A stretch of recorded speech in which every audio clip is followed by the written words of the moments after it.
ধর্ম আসলে কি? পৃথিবীতে মুসলিম, হিন্দু, খ্রিস্টান, বৌদ্ধ, ইহুদি এসব ধর্ম কি আদৌ আছে? নাকি এগুলো সবই যার, যার বিশ্বাস এবং জীবন চালানোর জন্য যে যার, যার মতো করে সাজিয়ে নিয়েছে? এমনই কন্ট্রোভার্সিয়াল একটা বিষয় নিয়ে সিনেমা 'হেরেটিক' যেটা আসলেই প্রচুর ডিস্টার্বিং। বিশেষ করে আমার মতো একজনের জন্য তো অবশ্যই। আমি মনে প্রাণে একজন মুসলিম। আমি আমার নিজের ধর্মকে মনে প্রাণে বিশ্বাস করি এবং বিশ্বাস করি এটাই মুক্তির একমাত্র পথ।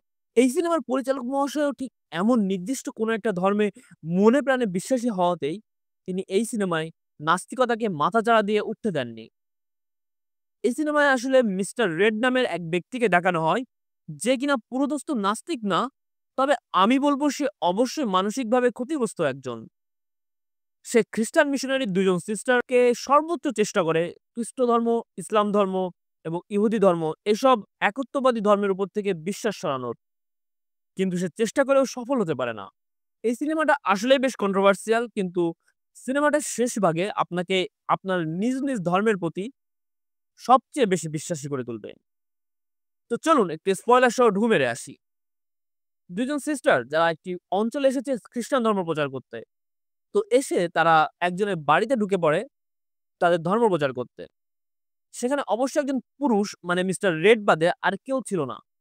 এজন্য সিস্টার দুজন ঢুকতে অস্বস্তি বোধ করে। কিন্তু রিড সাহেব বলেন, "আমার ওয়াইফ আছে। সুতরাং তোমরা ঢুকতে পারো।" তো সিস্টার দুজন তারা বাড়িতে যায় এবং নানাবিধ কথাবার্তা চলে এবং রিড সাহেব ওই দুজনকে সর্বোচ্চ চেষ্টা করে তাদেরকে খ্রিস্টান ধর্মের প্রতি অবিশ্বাস তৈরি করার। তো এ সমস্ত কার্যকলাপ দেখে ওই মেয়ে দুটো চলে যেতে চায়। তখন রিড সাহেব নানান কাহিনী করে তাদেরকে আটকে ফেলে এবং তাদেরকে বেসমেন্টে একটা জায়গায় আটকে রেখে তাদেরকে রিড সাহেবের তৈরি করা নিজস্ব ধর্মের মিরাকল দেখাতে চায়। এতক্ষণ কাহিনীতে মনে হয় যে রিড সাহেব নাস্তিকতার প্রচার বা প্রসারের চেষ্টা করছে। কিন্তু এখন দেখা যায় রিড সাহেব পৃথিবীর সকল ধর্মকে এড়িয়ে নিজের বানানো ধর্মকে বিশ্বাস করাতে চায় এই দুটো মেয়ের মাঝে। যেখানে বেসমেন্টে একজন মহিলা আছে যে কিনা রিড সাহেবের ধর্মের বার্তাবাহক।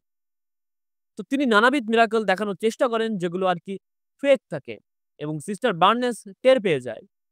ফলে সুযোগ বুঝে বার্নেসকে মেরে ফেলে রিড সাহেব এবং প্যাক্সটন তখন বেশ চালাকির সহিত ধরে ফেলে রিডের বানানো ধর্ম সে জাস্ট সবাইকে কন্ট্রোল করতে চায়। তো এখানে বেশ কিছু জিনিস আমার কাছে বেশ ভালো লেগেছে। তা হলো যতই কন্ট্রোভার্সি হোক সিনেমাটি শেষ করলে আপনার নিজের ধর্মের প্রতি আসলেই অনেক বেশি বিশ্বাসী হয়ে উঠবেন আপনি। মিস্টার রিড ছিলেন মানসিকভাবে অসুস্থ। এ কারণে তার এসব বানোয়াট ধর্মে তিনি জোর করে মানুষকে কনভার্ট করার চেষ্টা করে এবং ব্যর্থ হয়। জোর করে কাউকে কখনো কোনো ধর্মে কনভার্ট করা আসলে সম্ভব নয়।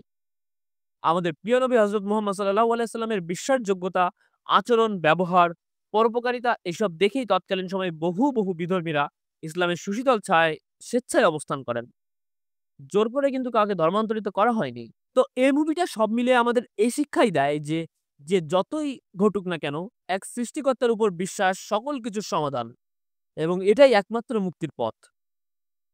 সত্যি বলতে নাস্তিকরা হাজার, হাজার ফাও যুক্তি দেখালেও এটা মানতে বাধ্য হতে হবে আপনাদের সবাইকে যে, ধর্ম আছে বলেই আমরা মানুষরা নিয়ন্ত্রণে আছি।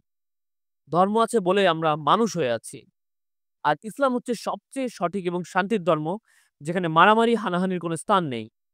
আপনি ইলুমিনাতি বা স্যাভানিজম ধর্ম সম্পর্কে একটু স্টাডি করলে জানতে পারবেন, এটাও বেশ কন্ট্রোভার্সিয়াল একটা বিশ্বাস যার ফলাফল শুধু শাস্তি ছাড়া আর কিছুই নেই।